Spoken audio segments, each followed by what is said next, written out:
अगर आप laptop computers को यूज करते हो तो आपके पास डेल का लैपटॉप जरूर होगा या उसे कहीं ना कहीं किसी ऑफिस या अन्य जगह पर जरूर देखा होगा। आज इंडिया में हर दूसरा लैपटॉप डेल का देखने को मिल जाएगा। तो चलिए जानते हैं डेल की सक्सेसफुल स्टोरी के पीछे की कहानी को।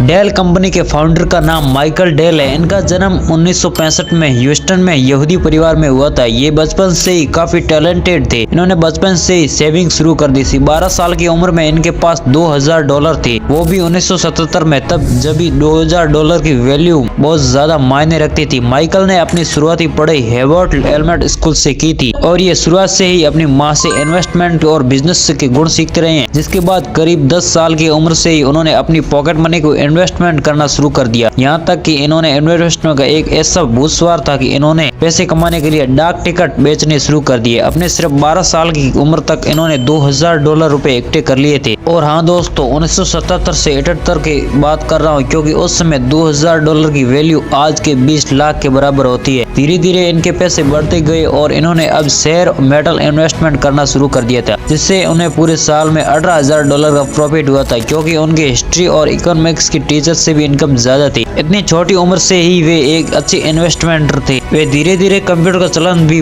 तेजी से बढ़ता रहा और डेल के करीब 15 साल के थे तभी इनके माता पिता ने उन्हें कंप्यूटर ला कर दिया। माइकल डेल का कंप्यूटर पर इतना लगाव था कि वे अपना ज्यादातर समय कंप्यूटर के साथ ही बिताते थे। कुछ समय बाद माइकल के दिमाग में ये चलने लगा कि आखिरकार ये काम कैसे करता है। माइकल ने अपने कंप्यूटर के सारे पार्ट्स को अलग किया और देखने लगे कि ये वर्क कैसे कर रहा है। उन्होंने इस बात को अच्छे से समझने के लिए दूसरी कंपनी का एक और कंप्यूटर खरीदा और फिर उसके भी पार्ट्स को खोलकर अलग अलग कर दिए। जल्दी माइकल डेल की दौड़ भाग रंग लाई और उन्हें समझ आ गया कि कंप्यूटर के किन किन पार्ट्स से मिलकर बनता है। आगे चलकर इन्होंने बायोलॉजिकल पढ़ाई के लिए यूनिवर्सिटी ऑफ टेक्सास में एडमिशन ले लिया। अब आप सोच रहे होंगे कि बायोलॉजी में उन्हें एडमिशन क्यों लिया, तो बता दूं दोस्तों, उनके माता पिता चाहते थे कि वे एक अच्छे डॉक्टर बने, लेकिन इस पढ़ाई उनका बिल्कुल भी मन नहीं था। अपनी कॉलेज के दौरान कंप्यूटर से अलग अलग पार्ट्स इकट्ठा करके लोगों की जरूरत के हिसाब से असेंबल कर देते थे और उसको बेचना शुरू कर दिया। अब लोगों को महंगे कंप्यूटर्स खरीदने की कोई भी जरूरत नहीं थी, क्योंकि उन्होंने जरूरत के हिसाब से कंप्यूटर को असेंबल किया था। कंप्यूटर किसी एक कंपनी के कंप्यूटर से काफी ज्यादा सस्ता था। क्योंकि ये बिजनेस तेजी से आगे बढ़ रहा था तो उनके साथ इनका भी बिजनेस आगे तेजी से बढ़ने लगा। 1884 में एक पीसीएस नामक इन्होंने कंपनी खोली और फिर उसके बाद उन्होंने इस कंपनी का नाम बदलकर डेल कंप्यूटर प्राइवेट लिमिटेड कर दिया था। धीरे धीरे कारोबार बढ़ता गया क्योंकि ये माइकल डेल के काम करने का तरीका लोगों को बहुत पसंद था और वे सर्विस भी बहुत तेज देते थे। जब माइकल डेल की उम्र 27 साल की थी तभी वे यंगेस्ट सीईओ बने, जिनकी कंपनी फॉर्च्यून टॉप 5 कंपनियों में बेशुमार थी।